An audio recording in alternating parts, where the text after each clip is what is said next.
Hello guys, welcome back to our channel Fantasy World. இன்னைக்கு என்ன வீடியோல என்ன பார்க்க போறோம் அப்படின்னா Run with the Windோட எபிசோட் 8 கான எக்ஸ்பிளனேஷன் தான். ஆல்ரெடி போன எபிசோட எண்டிங்ல தான் கூரஹாரா மட்டும் தனியா ஓடி வந்திருப்பான் இல்லையா? இப்ப அப்படியே நைட் அவன் வந்து வீட்டை வந்து ரீச் பண்றான். உள்ள போகும்போது ஜோட்டாவும் கேக்குறான், என்னடா நீ எங்களுக்கு முன்னாடி ஓடி வந்து எங்களுக்கு முன்னாடி வந்திருப்பேன்ல சொல்லி நினைச்சேன். சரி வா மேல எல்லாம் பார்ட்டி பண்ணிக்கிட்டு இருக்கோம் அப்படின்ட்டு சொல்றான். எதுவும் நம்ம மேட்ச் பத்தி ரிவ்யூ பண்றோமா அப்படின்னு சொல்லிட்டு இவன் கேக்குறான். அதெல்லாம் இல்ல, ஜஸ்ட் எப்பவும் போல பார்ட்டி தான் அப்படின்னு சொல்லிட்டு ஜோட்டாவும் கூட்டு போறான். இவங்க எல்லாம் மேல உட்காந்து ட்ரிங்க்ஸ் பண்ணிக்கிட்டு இருக்கப்ப அப்படியே நீங்க நடந்த எல்லாத்தையுமே பேசிக்கிட்டு இருக்காங்க. ஆனா அவனும் எல்லாரும் நீ இடிச்சு விட்டுக்கிட்டே ஓடிக்கிட்டு இருந்தாங்க. அதனால ஓடுறதுக்கே ரொம்ப கஷ்டமா இருந்தது. இல்லனா நான் ஃபர்ஸ்டா வந்திருப்பேன் அப்படின்னு பிரின்ஸ் எல்லாம் சொல்றான். எல்லாரும் நல்ல பொசிஷன் வரணும்னு சொல்லிட்டு ஓடுவாங்க அப்படின்னு சொல்லிட்டு சிண்டவும் சொல்றான். இருந்தாலும் இவங்க ரேஸ் வைக்கிற மெத்தடே தப்பா இருக்குது. ஒரு ஆளையா ஓட விட்டு இந்த மாதிரி பிரச்சனையே வராது, அது நல்லா இருக்கும்ல அப்படின்னு சொல்லிட்டு பிரின்ஸ் சொல்றான். அப்பெல்லாம் ரூல்ஸை மாத்தி பண்ண முடியாதா அப்படின்ட்டு எல்லாம் சொல்றாங்க. அந்நியர் நீக்கவும் சொல்றான், உனக்குலாம் இந்த மாதிரி எந்த கம்ப்ளைண்ட்டுமே இருக்காதுல கூரஹாரா, நீ மட்டும் தனியா தான் ஓடிக்கிட்டு இருந்த, உன் கிட்ட கூட யாருமே வரல, சூப்பரா இருந்திருக்கும்ல அப்படின்ட்டு சொல்றான். அப்படியெல்லாம் ஒண்ணு இல்ல அப்படின்னு சொல்லிட்டு கூரஹாராவும் சொல்றான். கிங்கு வந்துட்டு எனக்கெல்லாம் ரொம்ப சேமா இருந்தது, நீ நானும் ஒரே ஜெர்சியை போட்டுருக்கோன்றத பாக்குறப்பே அப்படின்ட்டு சொல்றான். ஆமாடே நீ ரொம்பவே அமேசிங்கா ஓடுன, ஃபர்ஸ்ட் மேட்ச்ல தேடா வந்திருக்கு தெரியுமா, அங்க இருக்க எல்லாருமே யாரா அந்த பையன் அப்படின்ற மாதிரி கேட்டுக்கிட்டு இருந்தாங்க அப்படின்னு சொல்லிட்டு மூசாவும் சொல்றான். அப்படியே ஜோ ட்வின்ஸுமே சொல்றாங்க, ஃபர்ஸ்ட் எனக்கு இது ரொம்ப ஃபன்னா தான் இருந்தது மேட்ச் ஸ்டார்ட் ஆனப்ப, ஆனா போக போக கரெக்டான பேஸ்ல கீப் அப் பண்ண முடியாதனால கொஞ்சம் ஃபீல் ஆயிடுச்சு அப்படின்ட்டு சொல்றாங்க. நான் பிராக்டிஸ்ல ஓடுன ஸ்பீடு கூட இந்த ரியல் மேட்ச்ல ஓடல, அதோட டைமிங் கம்மியா தான் வந்திருக்கேன் அப்படின்னு சொல்லிட்டு ஜோட்டா சொல்றான். அப்படி எல்லாம் கிடையாது,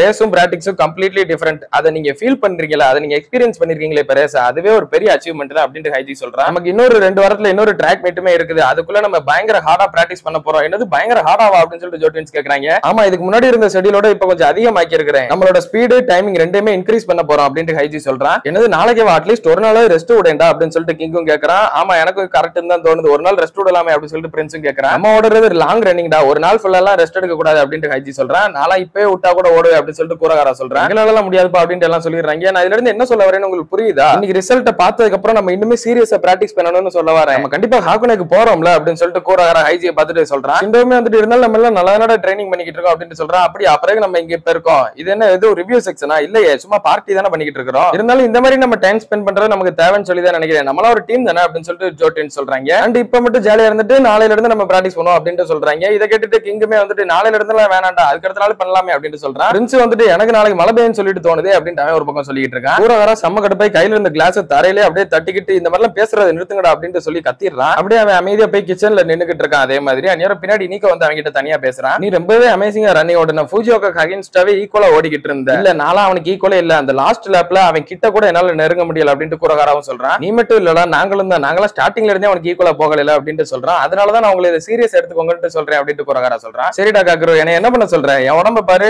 ரொம்பவே தொப்ப போட்ட மாதிரி இந்த மாதிரி தான் இருக்கேன், ஆனா பாடி ஷேப்ல இதுல முக்கியமே இல்ல அது முக்கியம் தான், அது உனக்கே நல்லா தெரியும். ஏற்கனவே எனக்கு தெரிஞ்ச விஷயத்தை இன்னைக்கு நான் மறுபடியுமே கன்ஃபார்ம் பண்ணிக்கிட்டேன், என்னால லாங் டிஸ்டன்ஸ் ஓட முடியாது, என் பாடி அதுக்கு சூட் ஆனது கிடையாது அப்படின்னு, அதுக்காக தான் நீங்க ரன்னிங்க குவிட் பண்ணீங்களா அப்படின்னு சொல்லிட்டு கூரஹாரா கேக்குறான். ஆமா, நான் ஸ்கூல் படிக்கிறப்ப எங்களோட கோச் அதான் சொன்னாரு, என்னை குவிட் பண்ணிருன்னு சொல்லிட்டு. ஆனா அதை நினைச்சு எதுவும் கோவலாம் படல, அப்போதைக்கு எனக்கு அது கொஞ்சம் ரிலீவா தான் இருந்தது. என்னதான் இருந்தாலும் நீங்களுமே கொஞ்சம் ஃபீல் பண்ணிருப்பீங்களா, அதனாலதான் அதெல்லாம் என்கிட்ட சொன்னீங்க அப்படின்னு சொல்லிட்டு கூரஹாரா கேக்குறான். ஆமா அது உண்மைதான், அப்ப நான் ஃபீல் பண்ணினேன், ஆனா அதனாலதான் இப்ப நான் சந்தோஷமா இருக்கிறேன். இன்னைக்கு நான் ஓடுறப்ப அந்த ஒரு ஃபீல், மேட்ச்ல கரெக்டா அந்த ஒரு சவுண்ட் கேட்டதுக்கு அப்புறம் மேட்ச் ஸ்டார்ட் ஆகுற அந்த ஒரு மொமெண்ட், அதை என்னால இதுக்கப்புறம் நினைச்சு பார்த்தா கூட என்னால அதை மறுபடியும் டேஸ்ட் பண்ண முடியாது, அந்த அளவுக்கு அது வேற லெவல் ஃபீல். இதுக்கப்புறம் என் வாழ்க்கையிலே அதை எக்ஸ்பீரியன்ஸ் பண்ணுவேன்னு சொல்லிட்டு தெரியல அப்படின்ட்டு நிக்கோ சொல்றான். அப்படின்னா நீங்க தொடர்ந்து எங்க கூட ரன்னிங் ஓடுங்க அப்படின்னு சொல்லிட்டு கூரஹாரா சொல்றான். இவங்க 2 பேரும் பேசிக்கிட்டு இருந்ததை இவ்வளவு நேரமா வெளியே இருந்து யூகியும் கேட்டுக்கிட்டு தான் இருந்திருப்பான். அப்படியே அடுத்த நாள் காலையில ஆகுது. ஹைஜி வந்து எங்கடா கூரஹாராவை காணுன்றான். அவன் வழக்கம் போல முன்னாடி ஓடிட்டான். அவன் வந்துட்டு அவனோட ஓன் பேஸ்ல ஓடணும், அதனால நம்ம கூட ஓட வேணாம், தனியா ஓட போறேன் அப்படின்னு சொல்லிட்டு போயிட்டான். இன்னையில இருந்து அவனோட புது பேஸ ஃபார்ம் பண்ண போறானா அப்படின்னு சொல்லிட்டு மூசா சொல்றான். அப்புறம் நீக்கோவுமே தனியாவே பிராக்டிஸ் பண்ண போறானா, அதனாலதான் அவனுமே தனியா ஓடிட்டான் கூரஹாரா கூட அப்படின்ட்டு சிண்டோ சொல்றான். ஆனா சைக்கிள் போய்கிட்டு இருக்க போய் கூரஹாராவே பாக்குறான். அவன் சம ஸ்பீடா ஓடிக்கிட்டு இருக்கான். பின்னாடியே வந்துட்டு நீக்கோவுமே ஓடி வந்துகிட்டு இருக்கான் கஷ்டப்பட்டு. அப்படியே அன்னைக்கு நைட்டே வந்துட்டு நீக்கோவோட ரூம்ல ஜோ ட்வின்ஸ் அப்புறம் பிரின்ஸ் எல்லாம் உட்காந்துக்கிட்டு இருக்காங்க. பிரின்ஸ் வந்துட்டு அவனுக்கு இந்த ரன்னிங் ஓடுறதுக்குன்னு சொல்லிட்டு ட்ரெட் வீல்னு சொல்லிட்டு ஒன்று இருக்கும் இல்லையா, அதை உட்காந்து பாத்துக்கிட்டு இருக்கான். இந்த இடத்துல இருந்து அதோட ஸ்பீடை மட்டும் கூட்டி வச்சா அதுக்கேற்ற மாதிரி நம்மளோட மூவ்மெண்ட்டையும் கொடுத்தோம் அப்படின்னா அதுவே ஒரு குட் பிராக்டிஸா இருக்கும். அதனாலதான் பிரின்ஸ் அதை பாத்துக்கிட்டு இருக்கான் வாங்கணும்னு சொல்லிட்டு ஆன்லைன்ல. என்னடா நீமே கொஞ்சம் மோட்டிவேஷன் ஆயிட்ட போலே அப்படின்னு சொல்லிட்டு நீக்கவும் கேட்கறான். அதெல்லாம் ஒண்ணும் இல்ல, இந்த ஹைஜி பையன் 3 வேலையை நீ ஓடுன்னு சொல்லி சாவடிச்சுக்கிட்டு இருக்கான், அதனால எனக்கு மாங்கா படிக்கிறக்கே டயம் இல்ல, அதனால இந்த மாதிரி நான் நின்னுகிட்டே பிராக்டிஸ் பண்றப்ப நான் நாட்டுக்கு மாங்கா கையில வச்சு படிச்சுக்கிட்டே இருப்பேன்ல அப்படின்ட்டு சொல்லிடுறான். அப்படியே அடுத்த நாள் சாயங்காலம் வந்துட்டு இவங்க எல்லாம் இப்ப ட்ராக்ல நின்னுகிட்டு இருக்காங்க. நேரோ ஜோ ட்வின்ஸ் வந்துட்டு அந்த புது ஷெட்யூல்ல பாக்குறாங்க, எல்லாமே டபுள் ஆயிருக்குது, என்ன இவ்வளவு கஷ்டமா இருக்கு அப்படின்ட்டு ஹைஜிட்ட சொல்றாங்க.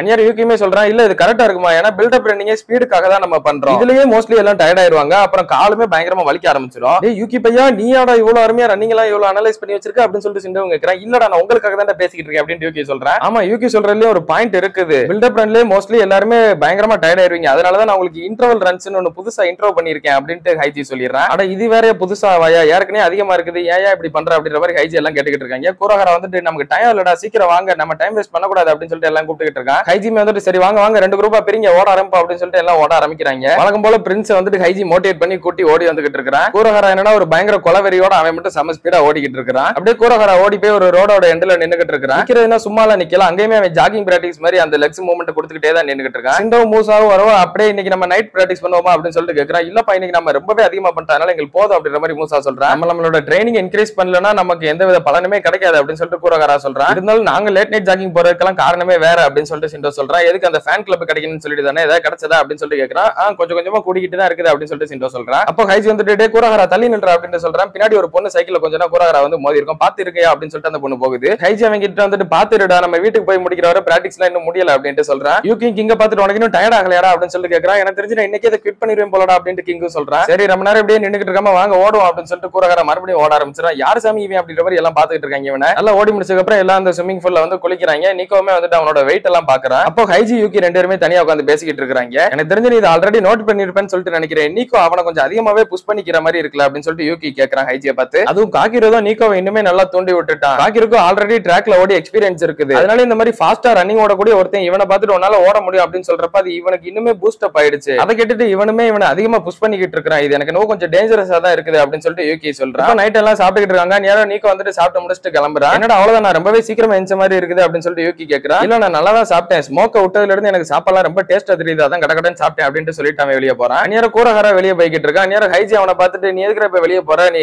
ரெஸ்ட் எடுக்கிறது ரொம்ப முக்கியம் அப்படின்னு சொல்றான். இல்ல நான் ஓகேவா தான் இருக்கேன், ஆல்ரெடி நான் ரொம்ப ரெஸ்ட் எடுத்துட்டேன், அதனால இப்ப நான் ஓடி ஆகணும் அப்படின்னு சொல்லிட்டு அவன் தனியா ஓட ஆரம்பிச்சான் வழக்கம் போல. நீங்க வீட்டுக்குள்ள இருக்கப்ப பிரின்ஸ் கிட்ட சிண்டா வந்து பேசுறான். ஆமா என்கிட்ட ஜோ ட்வின்ஸ் வந்து சொன்னாங்க உனக்கு ஏதோ ட்ரெட்மில் வேணும்னு சொல்லி கேட்டுக்கிட்டு இருந்தேன். அது எங்க வீட்லயே ஒன்னு பழசு கிடக்குறா அப்படின்னு சொல்றான். இது உங்க வீட்லயே இருக்கா, இது ஏன்டா முன்னாடியே சொல்லல, என் வாழ்க்கையில எவ்வளவு பெரிய மிராக்கிள் நடக்கும்னு சொல்லி நான் எதிர்பார்க்கவே இல்லை, உடனே ஆர்டர் பண்ணி வர சொல்லு அப்படின்னு சொல்றான் பிரின்ஸ். அவங்க வீட்லயுமே அடுத்த நாள் காலையிலே அதை ஒரு பார்சல்ல போட்டு விட்டுறாங்க. அந்த ட்ரெட்மில்மே பார்க்க பலபலன்னு புத்தம் புதுசா இருக்குது. பிரின்ஸ்மே அவனோட புக்ஸ் எல்லாம் தள்ளி கொஞ்சம் அடுக்கி வச்சுட்டு அதை கொஞ்சம் அப்படியே ரூம்ல வைக்கிறான் எடுத்து. இது பார்க்கவே பலபலன்னு இருக்குது அப்படின்னு சொல்லிட்டு ஜோ ட்வின்ஸ் சும்மா இல்லாம கை வச்சு அதை ஸ்டார்ட் பண்ணி விட்டுறாங்க. பிரின்ஸ் வேற கரெக்டா அது மேலதான் நின்னுகிட்டு இருந்திருப்பான். அவன் பாட்டுக்கு ஓட ஆரம்பிச்சிடான். இல்லாட்டி ரொம்ப ஸ்பீடா இருக்கடா, நிறுத்துங்கடா அப்படின்னு சொல்லிட்டு இருக்கான். நம்ம பிரின்ஸ் வாழ்க்கையில எவ்வளவு ஸ்பீடா ஓடி பார்த்தது இல்லையே, இது ரொம்ப அமேசிங்கா இருக்கு அப்படின்னு சொல்லிட்டு அவங்க சந்தோஷப்பட்டுக்கிட்டு இருக்காங்க. நிறுத்தி தொலைங்கடா அப்படின்னு சொல்லிட்டு இவனு கத்திக்கிட்டு இருக்கான். என்னடா இது சவுண்ட் அப்படின்னு சொல்லிட்டு ஹைஜின் கேட்க என்னவா இருந்தா என்ன, நான் ட்ராக்குக்கு போயிட்டு வரேன் அப்படின்னு சொல்லிட்டு அவன் ஒரு சம கடுப்போட போயிடுறான் கூரஹாரா. இப்ப அப்படியே அவங்க சாயங்காலம் ஓடி முடிச்சுட்டு வந்து எல்லாம் படுத்து கிடக்குறாங்க. யாரும் யூகி வந்து நீக்கோ கிட்ட கேட்கறான். என்னோட அடுத்த ட்ராக் மீட்டுக்கு இன்னும் 2 வாரம் தான் இருக்குது, நீ எப்படி ஃபீல் பண்ற அப்படின்னு சொல்லிட்டு கேட்கறான். இப்பதான் கொஞ்சம் உடம்பு தேறிக்கிட்டு வர மாதிரி தெரியுது அப்படின்னு சொல்லிட்டு நீக்கோ சொல்றான். கூரஹாரா வந்து ஓடி முடிச்சதுக்கு அப்புறம் ஹானா டைமிங் சொல்றா 14 minutes 50 seconds அப்படின்ட்டு. எல்லாருமே ரொம்ப சர்ப்ரைஸா தான் பாத்துக்கிட்டு இருக்காங்க. ஆனா கூரஹாரா வந்துட்டு இல்ல இது தப்பா இருக்க மாதிரி இருக்கு, 2 வாரத்துக்கு முன்னாடி இதே டைமிங் தான் இருந்தது, இப்போ இதே டைமிங் தான் இருக்குதா, என்ன நீ பண்ணிருக்க, டைமிங் ஒழுங்கா நோட் பண்ணல அப்படின்னு சொல்லிட்டு அவளை பிடிச்சு கத்திக்கிட்டு இருக்கான். நீங்க கோட்டை அழிங்க, நான் முதல்ல இருந்து சாப்பிடுறேன் அப்படின்ற மாதிரி, நான் இப்ப மறுபடியும் ஓடுறேன், நீ மறுபடியும் டைமிங் வை அப்படின்னு சொல்லிட்டு அவட்ட கேட்டுக்கிட்டு இருக்கான். கூரஹாரா நீ ஷெட்யூல்ல இருக்கிறத மட்டும் ஃபாலோ பண்ணு, அது மட்டும் இல்லாம ஹானா கரெக்டா தான் டைமிங் எல்லாம் வச்சிருக்கா அப்படின்னு சொல்லிட்டு ஹைஜி சொல்றான். இதை கேட்டதுக்கு அப்புறம் சரி சாரி அப்படின்னு சொல்லிட்டு அவன் கிளம்பிடுறான். இப்ப அப்படியே நைட் வீட்டுல உட்காந்து ஹைஜி கூரஹாரா 2 பேரும் தனியா பேசிக்கிட்டு இருக்காங்க. அந்நேரம் ஹைஜி வந்துட்டு அடுத்த 2 வாரம் கழிச்சு நடக்க போற ட்ராக் மீட்ல நீ ஓட வேணாம் அப்படின்ட்டு சொல்லிடுறான். இல்ல அபிஷியல் ரெக்கார்ட்லாம் இன்னும் யார் வரல, அவங்கள மட்டும் தான் நான் ஓட வைக்க போறேன் அப்படின்னு சொல்லிட்டு ஹைஜி சொல்றான். இல்ல நான் வேணா இம்ப்ரூவ் பண்ணிக்கிட்டு கண்டிப்பா ஓடுறேன் அப்படின்ட்டு சொல்றான். இல்ல உன்னால ஓட முடியாது, ஏன்னா இப்போ நீ ஒன்னையவே இழந்துட்ட அப்படின்னு சொல்லிட்டு ஹைஜி சொல்றான். அப்படின்னா நான் என்னோட பெர்ஃபார்மன்ஸ் வேற எங்க போய் தான் ப்ரூஃப் பண்றது அப்படின்னு சொல்லிட்டு கோவத்தோட கேட்க, இன்னும் நிறையவே ட்ராக் மீட் நமக்கு இருக்குது, அதுல பாத்துக்கலாம் அப்படின்னு ஹைஜி சொல்றான். அது மட்டும் இல்லாம நம்மளோட எய்ம் வந்துட்டு ஹாக்குனே கிட்ட தானே அப்படின்ட்டு சொல்றான். அதுக்குன்னு ஒரு வருஷம் என்ன சும்மா இருக்க சொல்றீங்களா அப்படின்னு சொல்லிட்டு கூரஹாரா கத்துறான். நான் என்னோட ரெக்கார்டை விட்டுட்டு அப்படின்னா அது ரொம்பவே கஷ்டம், எனக்கு ரெக்கார்டு தான் இப்ப முக்கியம், நான் கண்டிப்பா ஓடணும் அப்படின்னு சொல்லிட்டு கேட்கறான். உனக்கு ரெக்கார்டு மட்டும் தான் எல்லாமே வா, அந்த மாதிரியான ரன்னிங் தான் உனக்கு தேவையா, எப்பயுமே ஸ்பீடு மட்டும் தான் ரொம்பவே முக்கியம் அப்படின்ற மாதிரி. நம்ம ஹாக்குனே கிட்ட குவாலிஃபை ஆவோமான்னு சொல்லிட்டு தெரியல. நானுமே இப்ப இவங்கள மாதிரி ரொம்ப சுமாரா ஓட ஆரம்பிச்சிட்டேன் அப்படின்னா அவ்வளவுதான் சோலி முடிஞ்சு, நானுமே ஸ்லோவாகலாம் விரும்பல அப்படின்னு சொல்லிட்டு கூரஹாரா சொல்ல, இங்க இருக்க எல்லாருமே ஸ்லோவா தான் ஓடிக்கிட்டு இருக்காங்களா, எல்லாருமே அவங்களோட கஷ்டப்பட்டு ஹார்ட் ஒர்க் பண்ணி டெய்லி இம்ப்ரூவ் ஆகணும்னு சொல்லிட்டு தான் போராடிக்கிட்டு இருக்காங்க அப்படின்ட்டு ஹைஜின் கத்திடுறான். எதுக்காக எப்பவுமே அவங்களோட ஹார்ட் ஒர்க் நீ புரிஞ்சுக்கவே மாட்டேங்கிறான், அவங்க எல்லாம் உன்னோட ஸ்லோவா இருக்கிறதுனாலயா, ஸ்பீடா ஓடினா மட்டும்தான் அது நம்மளோட சக்சஸா, அப்படின்னா ரன்னிங் ஓடுறதுக்கு ஒரு அர்த்தமே கிடையாது, ஸ்பீடு மட்டுமே ஒண்ணுங்க எல்லாமே எல்லாம் கிடையாது, நீ அந்த மாதிரி ஃபர்ஸ்ட் யோசிக்கிறத நிப்பாட்டு, அப்படி யோசி அப்படின்னா அது கம்ப்ளீட்லி யூஸ்லெஸ் அப்படின்ட்டு ஹைஜிக்கு சொல்றான். இங்க 2 பேரும் இப்படி சத்தமா பேசிக்கிறத பார்த்துட்டு டக்குனு பிரின்ஸ்மே அங்க வந்துறான். என்னடா ஏதோ சண்டை போட்டுக்கிட்டு இருக்கீங்களா அப்படின்னு சொல்லிட்டு கேட்கறான். அந்நியார கூரஹாரா வந்துட்டு அப்படியே எஞ்சி போறான். நான் இன்னும் பேசி முடிக்கல கூரஹாரா, இங்க வந்து உட்காரு அப்படின்னு சொல்லிட்டு ஹைஜி சொல்றான். கூரஹாரா அந்நியார பின்னாடி திரும்பி பிரின்ஸை பார்த்துட்டு பேசுறான். இன்னும் 2 வாரத்துல நமக்கு அடுத்த ட்ராக் மீட் வருது இல்லையா, இதுக்கு முன்னாடி நடந்த ட்ராக் மீட்டோட அந்த ட்ராக் மீட்ல நீ டைமிங்க முன்னாடி கொண்டு போகணும், அதை விட நீ டைமை இன்க்ரீஸ் பண்ணல அப்படின்னா இந்த டீமை விட்டுட்டு நீ குவிட் பண்ணிடுறியா அப்படின்னு சொல்லிட்டு கூரஹாரா பிரின்ஸை பார்த்து கேட்டுறான். நான் இதை நம்மளோட டீமோட நல்லதுக்காக தான் சொல்றேன், ப்ளீஸ் சொன்னால ஓட முடியல அப்படின்னா இந்த டீம் விட்டு விலகிரு அப்படின்னு சொல்லிட்டு சொல்றான். அப்படியே கட் பண்ணி இதோட இந்த ஒரு எபிசோட முடிக்கிறாங்க. சோ அடுத்த ட்ராக் மீட்ல பிரின்ஸ் அவனோட டைமிங் இன்க்ரீஸ் பண்றானா இல்லையான்றதை நம்ம கண்டினியூவா பார்க்கலாம். அண்ட் கூரஹாராவுமே இப்ப அவன் இழந்துதான் போய் நின்னுகிட்டு இருக்கான். அவன் டீம்மேட்ஸ் எல்லாம் இவன் இதுல இருந்து ஓவர் கம் பண்ணி கூட்டு வருவாங்களா இல்லையான்றதையும் நம்ம தொடர்ந்து பார்ப்போம். அதுல நீங்க தொடர்ந்து பார்க்கணும்னு நினைச்சீங்க அப்படின்னா மறக்காம நம்ம சேனலை சப்ஸ்கிரைப் பண்ணி சப்போர்ட் பண்ணுங்க. அப்படி இந்த வீடியோ பிடிச்சிருந்தா மறக்காம ஒரு லைக்கையும் போட்டு போயிருங்க. நான் உங்களை இன்னொரு நல்ல வீடியோல மீட் பண்றேன். Bye guys.